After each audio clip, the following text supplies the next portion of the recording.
बच्चों, स्वागत है फिर से एक बार स्टडी विद यूनिक पर।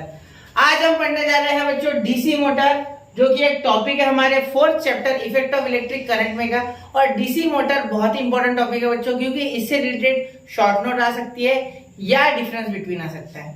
तो चलिए शुरू करते हैं DC motor, DC electric motor. ठीक है, अब देखो बच्चों, यहाँ जनरली हम डीसी मोटर्स जो देखते हैं ना, वो इन्वर्टर चीजों में देखते हैं। जैसे इन्वर्टर, जैसे आपने कभी इन्वर्टर फ्रिज देखा होगा, इन्वर्टर कंप्रेसर वाला, या इन्वर्टर एसी देखा होगा। ठीक है, या आजकल के नए जो फैंस आ रहे हैं BLDC फैंस, ठीक है, उनमें भी ब्रशलेस डीसी मोटर होता है। डीसी करंट हम किसी भी तरीके से बना सकते हैं, जैसे सेल, बैटरी या कोई भी ऐसी स्टेशनरी चीज। ठीक है, लेकिन एक प्रॉब्लम है डीसी में, डीसी मोटर्स में कंपोनेंट बहुत ज्यादा होने के कारण इसका मेंटेनेंस ज्यादा आता है और इसकी लाइफ भी कम होती है। ठीक है, आप जो खिलौने की गाड़ी चलाते हैं उसमें भी डीसी मोटर ही, और आपने वो छोटी पिद्दी वाली मोटर देखी भी होगी मेरे ख्याल से। ठीक है, और उसका पोस्टमार्टम भी किया ही होगा आपने जरूर। तो आज उसी के बारे में पढ़ने जा रहे हैं, उसका वर्किंग कैसे होता है, किस तरीके से करंट जाता है, किस तरीके से उसका मोशन होता है, और कौन कौन से लॉज लगते हैं फिजिक्स के, वो सारी चीजें आज डिटेल में जानेंगे। चलिए शुरू करते हैं डीसी मोटर। अब मोटर क्या होता है बच्चों? इलेक्ट्रिक मोटर का बेसिक कॉन्सेप्ट क्या है? ये इलेक्ट्रिकल एनर्जी को कौन सी एनर्जी में कन्वर्ट करता है बच्चों? इलेक्ट्रिकल एनर्जी को कन्वर्ट करेगा ये इन मैकेनिकल एनर्जी। ये है बेसिक मोटर। बेसिक मोटर कोई भी हो, उसका फंक्शन यही है कि इलेक्ट्रिकल एनर्जी को इसे मैकेनिकल एनर्जी में कन्वर्ट करना। ये सबसे बेसिक चीज है। ठीक है, क्योंकि हम इधर से करंट देते जाएंगे, ठीक है, उसे घूमना है और हमें मैकेनिकल एनर्जी देते जाना है, देते जाना है, देते जाना है। समझ गए? क्लियर? अब वो किस तरीके से देता है, तो देखो, जनरली आप जितने भी इन्वर्टर चीजें देखो, वापस से रिपीट कर रहा हूँ, इन्वर्टर से रिलेटेड, मतलब इन्वर्टर, आजकल की फ्रिज इन्वर्टर कंप्रेसर पे काम करते हैं बहुत सारे। ठीक है, और ऐसा बोल सकते हैं आप आजकल के एसी वो इन्वर्टर कंप्रेसर पे काम करते हैं। मतलब जो इन्वर्टर चीजें, मतलब जो वेरिएबल स्पीड है, कम या ज्यादा खुद की स्पीड कर सकती, पावर सेविंग चीजें, उनमें ज्यादातर डीसी मोटर इस्तेमाल होते हैं। ठीक है, लेकिन इसमें पार्ट ज्यादा होते हैं बच्चों, और साथ ही में इसका मेंटेनेंस भी थोड़ा ज्यादा होता है और लाइफ थोड़ी कम होती है। ठीक है, अब मैंने वापस से रिपीट कर दी ये चीज है। अब देखो डीसी मोटर की हमें इस तरीके की एक बेसिक फिगर हमारे इसमें सिलेबस में दी गई है, और ये आपको निकालनी है। ठीक है, इसमें ये जो है, ये देखो, ये है बच्चों मैग्नेट। मैग्नेट के दो पोल्स, ये है नॉर्थ पोल, ये है साउथ पोल। अब यहाँ देखो बच्चों, मैग्नेटिक फील्ड जो है वो नॉर्थ से साउथ बनेगा इस तरीके से। ठीक है, अब ये मैंने आपको बता दिया। अब दूसरी चीज, ये मैग्नेट या तो आप एक हॉर्सशू मैग्नेट लगाओ पूरा ऐसे, या तो ये घोड़े के नाल जैसे ये हॉर्सशू मैग्नेट लगाओ, या आप इसमें नॉर्थ या साउथ या हो, या दूसरी चीज आप एक मैग्नेट, दो मैग्नेट लो, एक का साउथ पोल इस तरह लो, एक का नॉर्थ पोल। ठीक है, इस तरीके से। समझ गए? चलो, अब यहाँ बीच में ये कॉइल क्या है सर? तो ये बच्चों वो कोर है जो आपकी पिद्दी मोटर होती है ना, ठीक है, उसमें जो बीच में कोर होता है, जो आपने निकाला होगा कभी, इस तरीके से होता है। देखो इस तरीके से, और बीच में ऐसा जाड़ा और वापस से ऐसा बारीक, ये, और इसके ऊपर ऐसे बहुत सारी तार ऐसे पूरे तरीके से लपेटी हुई होती है, देखी होगी आपने। ठीक है, तो वो क्लियर? समझ गए यहाँ तक? ठीक है, अब देखो आगे। अब ये कॉइल होता है, ये आर्मेचर कॉइल। ठीक है, कौन सा बोलेंगे इसे? Armature coil. ठीक है, सबसे पहली चीज जो मोटर में होगी वो होगी बच्चों परमानेंट मैग्नेट्स। क्या होगी? परमानेंट मैग्नेट्स, जिसे स्टेटर भी कहा जाता है। क्या कहा जाता है? स्टेटर। ठीक है, दूसरी चीज जो है बच्चों वो है हमारा आर्मेचर कॉइल। ठीक है, आर्मेचर कॉइल, ठीक है, जिसमें लूप्स रहेंगे वाउंड, किसके? कॉपर, इंसुलेटेड कॉपर वायर के। ठीक है, उसके बाद उसमें लगी रहेंगी ये जो दो भिंगरियां है जो आपको दिख रही है, ये है स्प्लिट रिंग्स। ये कैसे होंगी बच्चों? एक कॉपर का इस तरीके से एक रिंग ले लेंगे और उसे बीच में से कट कर देंगे यहाँ से, तो एक ये बन गई, एक ये बन गई। ठीक है, समझ गए? तो ये है स्प्लिट रिंग्स। ठीक है, जिसे कम्यूटेटर भी कहा जाता है। ठीक है, हर एक चीज का इंपॉर्टेंस बताऊंगा, एक मिनट देख लो पहले। कम्यूटेटर भी कहा जाता है इसे, इसका बहुत इंपॉर्टेंट रोल है। ठीक है, अब यहाँ और चीजें इस्तेमाल होती है बच्चों, जैसे एक मिनट, यहाँ और चीजें इस्तेमाल होती है बच्चे, जैसे देखो यहाँ शाफ्ट, ये है शाफ्ट।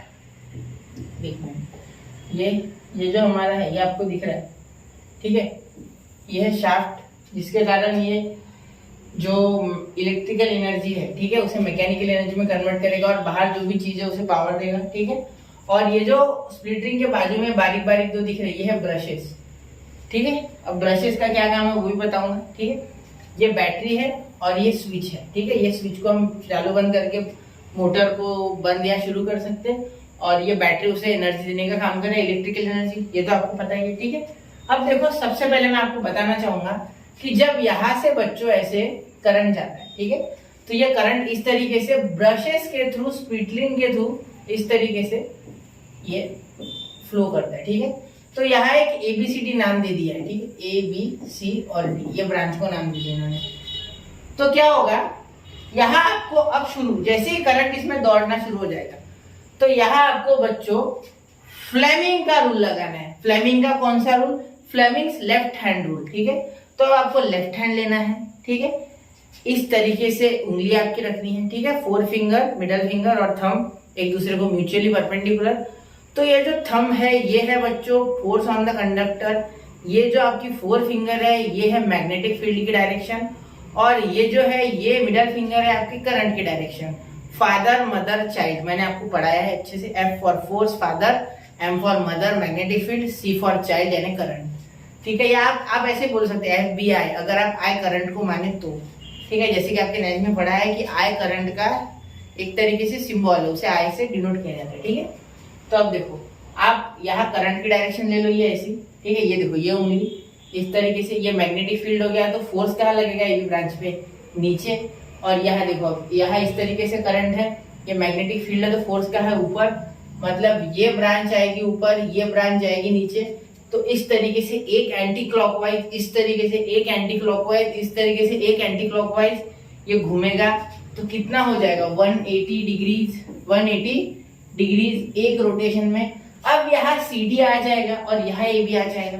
देखो यहाँ हो जाएगा बच्चों CD, यहाँ हो जाएगा बच्चों AB, मैंने रेड में लिखे हैं वो आपको देखना है। ठीक है, तो अब क्या हो गया, अब यहाँ AB की जगह CD आ गया, मतलब CD में रिवर्स हो गया करंट। ये जो ब्रशेस है बच्चों ये हिल नहीं रहे, ये ब्रशेस कनेक्टेड होते हैं विद द सर्किट। ठीक है, ये स्प्लिट रिंग घूमेगी, ये स्प्लिट रिंग जो है ये घूमेगी, लेकिन ब्रशेस नहीं, ब्रशेस एक ही जगह।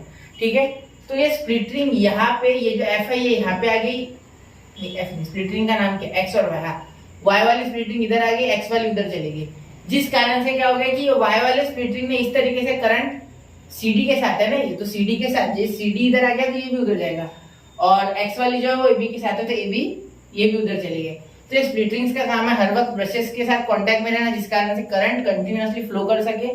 तो यहाँ इसके बाद जब इसमें चले जाएगा, यहाँ हो गया आपका CD में नीचे करंट इस डायरेक्शन में हो गया, तो CD में आप जब फ्लेमिंग्स लेफ्ट हैंड रूल लगाओगे तो उस तरीके से जिस तरीके से AB नीचे का फोर्स, डाउनवर्ड फोर्स एक्सपीरियंस किया था, अब CD पे लगेगा, CD नीचे जाएगा, AB ऊपर आएगा, मतलब AB की जगह CD और CD की जगह AB। ठीक है, तो इस तरीके से और एक 180 डिग्री का टर्न कर लेंगे ये। ठीक है, मतलब 2 हाफ प्लस हाफ पूरा हो गया 360, यानी 360 के लिए हाफ रोटेशन, मतलब एक बार में हाफ रोटेशन करेंगे। और इसमें करंट जो है वो सप्लाई कंटिन्यूअसली करने का काम किसका है? स्प्लिट रिंग या कम्यूटेटर का, ऐसा बोल सकते हैं।